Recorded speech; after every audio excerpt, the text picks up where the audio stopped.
10, 9, 8, 7, 6, 5, 4, 3, 2, 1.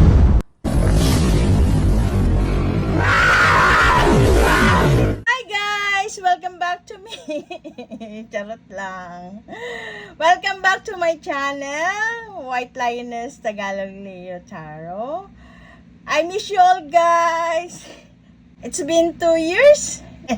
Eto na naman ako, nagbabalik.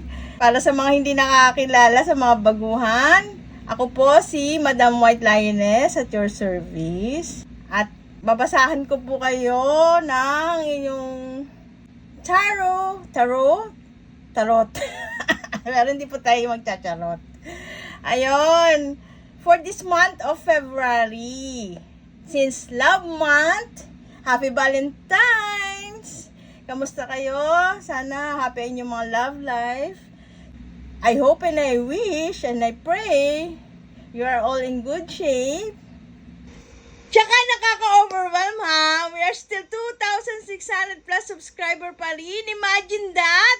Hindi nyo ako iniwan. Thank you guys. Love you all.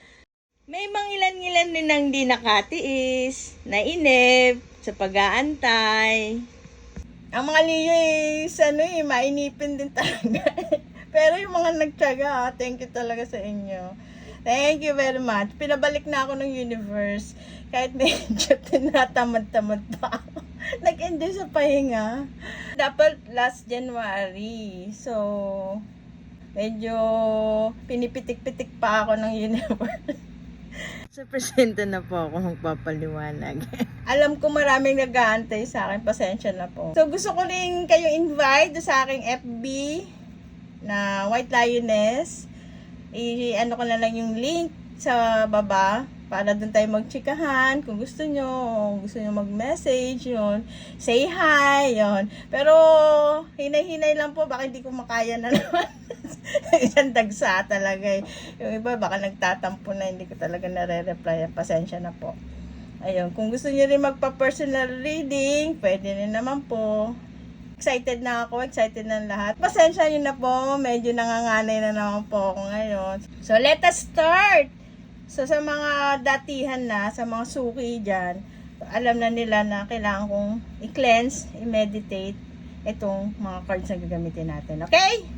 Let's bolt in!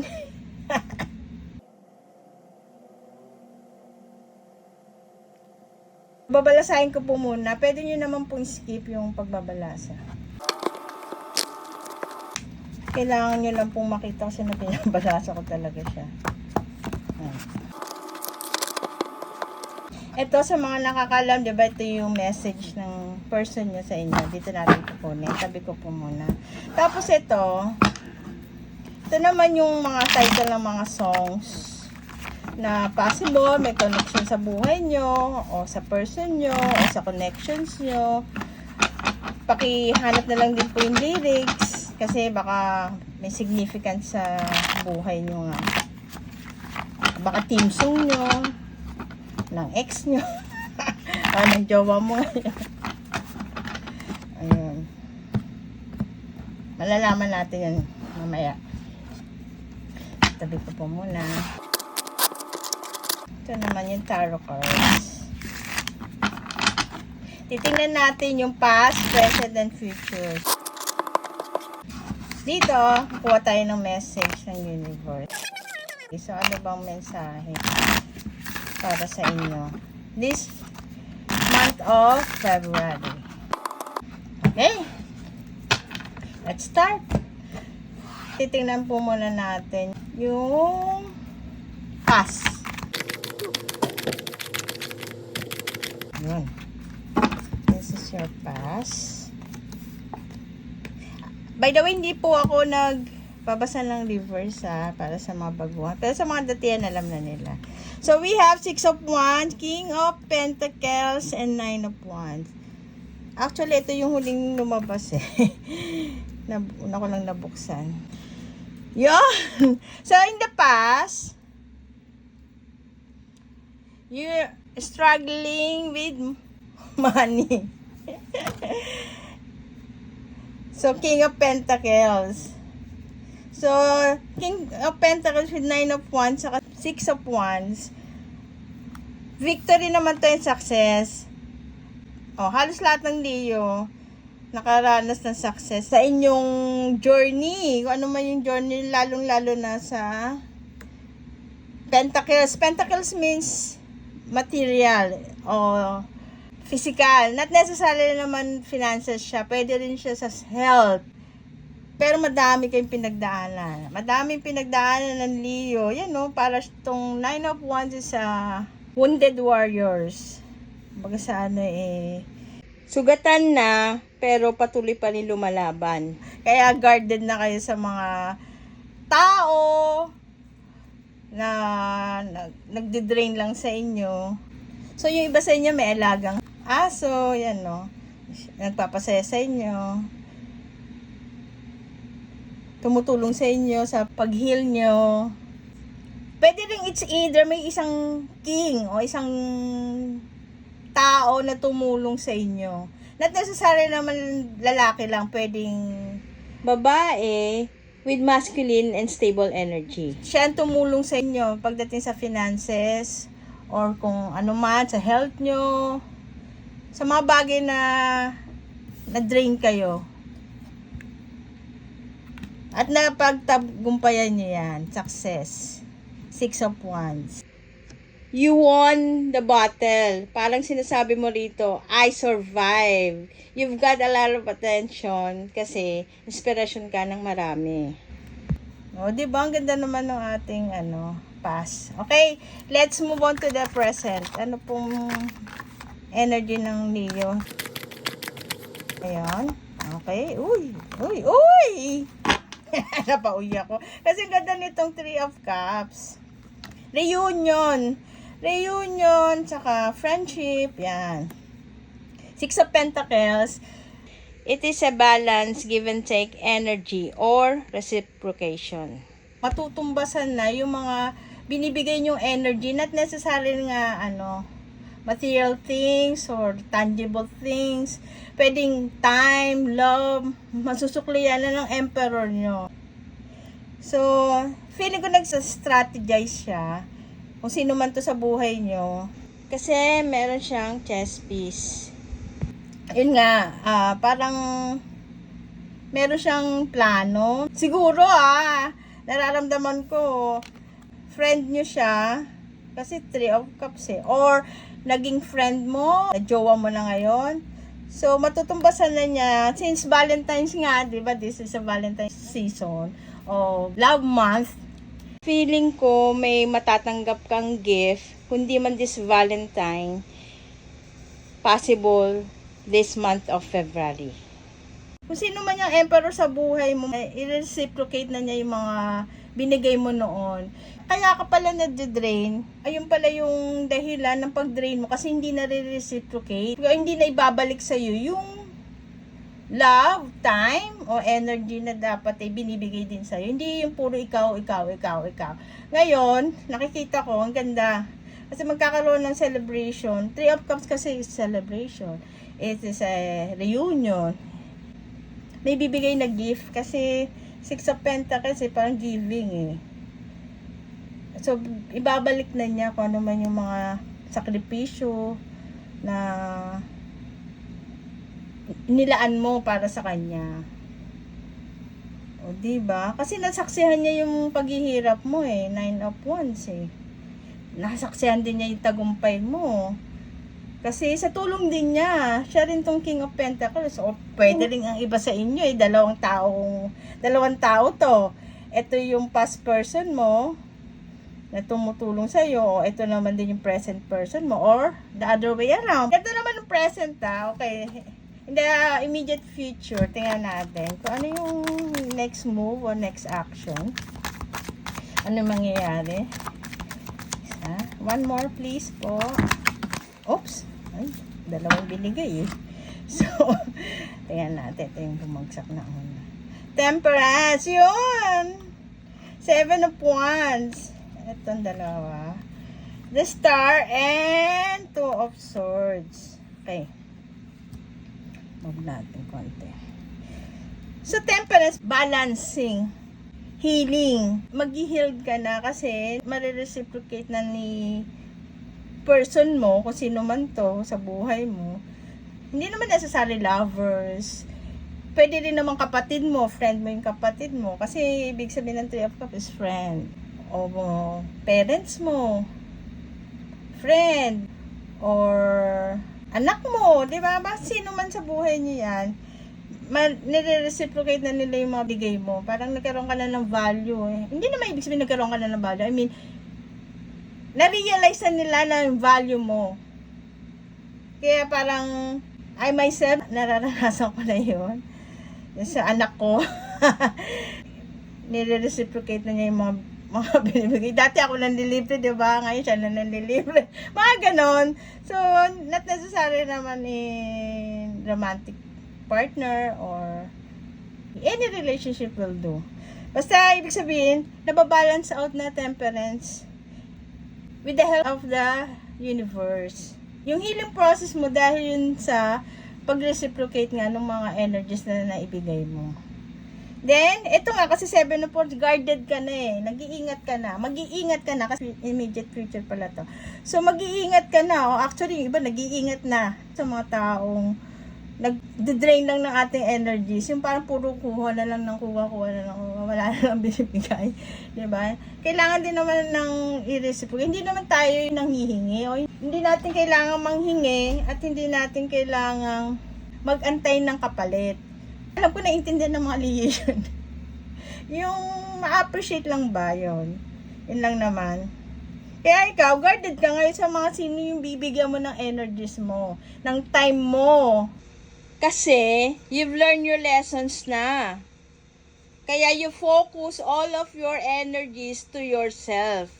Kaya dead man na rin sa mga negatives. It is part of your healing process. And the best part here, sa kabila ng lahat, you still have hope, star card, positivity. Para pa naging liyo ka, kung papadala ka lang sa mga negative thoughts mo. 2 of Swords. Basta, trust your intuitions. And it is your wish upon the star na malalagpasan mo ang lahat. Ayun! Ang ganda! In fairness I love it. So, good luck and congratulations to all of us, all of you. Sinama sarili. O siya. Next, yung message ng person nyo sa inyo. So, since makapal siya, huhugot na lang ako. Siguro mga 3 message sa inyo ng person nyo. I wish we could just run away together to a place without all this drama. Okay, siguro nagkaroon nga ng conflict sa relationship nyo. So, parang wini-wish niya lang na takasan na lang, di ba? Para mawala na yung lahat ng drama sa buhay. Okay, next. I don't want you to be with someone else. Seloso. Possessive. Kasi emperor eh. Yan ah. Si emperor eh. Ayaw niyang may kahati siya. Ang gusto niya, siya lang. Yun. Ganun kanya ka-love. Okay, last. Dito banda ilalim. I wanted to call and reach out so many times. But I didn't want to come on too strong or bother you. Okay. So, siguro gusto niyang mag-reach out nga, tumawag sa'yo. Kaso, alam yung busy ka, marami kang ganap sa buhay. Ayun. Kaya, yan yung mensahe niya. Kung sino man yan sa buhay nyo, at least meron siyang initiative. Kaso, hindi pa nga napuput into action. Kasi ito nga, di ba sabi ko sa'yo kanina, meron siyang binaplano, strategize. Ewan ko ano yun. Baka balak nga niyang kumonek sa'yo. Sa mga nag-aantay, yan. Next, ito yung song na pwedeng may kinalaman sa buhay nyo, sa person nyo, sa connection nyo. O pwedeng ano nyo to, tawag dito yung inyong team song. Palagay ko, mahal kita. Hindi pa sigurado. Palagay pa lang. May eyes sigera. Tingnan natin yung lyrics na. Papatayin dalawa, para tatlo din. Ayaw pa kuha. Madikit kasi, matagal na hindi nagalaw. Ayun. Crying, Roy Orbison. Oh, baka dito yung sa drama. Tingnan natin lyrics, no? Kung meron akong pagkakataon, nilagay ko yung link na lang ng mga kantang yan. Next, hurting each other, Carpenters. Possible you or both of you are already involved with someone else. Hurting each other siguro, ano ba lyrics na? Hindi ko matandaan eh. Pero from the title itself, yun yung i-heal nyo. Both of you are in pain nang di nyo namamalayan. Ito yun, no, 9 of Wands and 7 of Wands are both guarded energies. Protecting yourself and your peace from outside and negative forces and energies. Not necessarily naman from a specific person or individual lang. Sa lahat in general, kasi nasaktan ka na multiple times.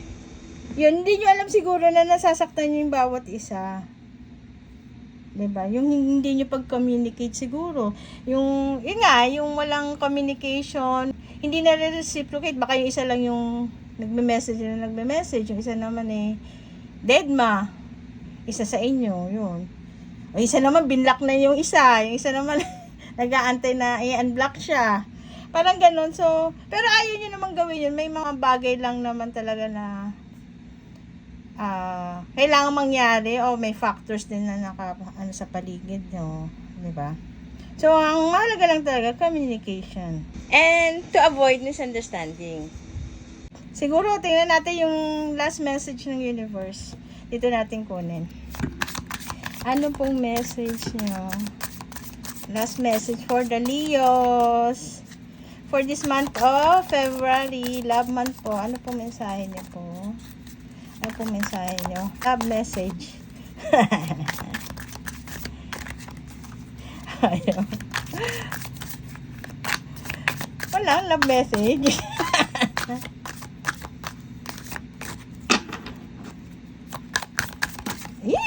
Lumipad. Ilan yung dalawa. Nalaglag ng temperance. Excuse me. Nalaglag temperance. Okay, dalawa yung card na lumabas. Patience! You are able to let the universal energy of transformation move according to its own loving rhythm. In other words, surrendering, go with the flow, and trust the process of the universe. Kailangan lang maging patient tayo. Kasi mainipin ang mga Leo talaga. Yung nga, right timing. Ito, divine timing kasi ito eh. Kaya pala nalaglag si Temperance. So, parang nire-remind tayo na kalmahan lang natin, chill lang. Ayan siya, patience. Yun yung ibig sabihin, divine timing din ng Temperance. Then, humility. You have developed the loving awareness that you and everyone else are the same, but on different paths. Ang message sa atin ng universe ay maging humble and grounded tayo. Kasi nga, lahat tayo ay pantay-pantay. May kanya-kanya lang tayong role or journey in this lifetime. Sabi nga, di ba, ang nagmamataas ay ibababa at ang mga nagpapakumbaba naman ay siya namang itinataas. May kanya-kanya tayong pinagdadaanan din sa buhay. Lawakan natin yung ating pangunawa. Yun lang yun. Unawain mo na lahat ng tao may pinagdadaanan. Kaya, be compassionate and understanding at all times. Okay? I think this is all I have for you. Sana nakatulong po. Na-miss ko kayo talagang lahat. Na-miss ko rin itong pag-reads. Thank you very much, guys. Sa walang sawa yung pag-antay sa akin.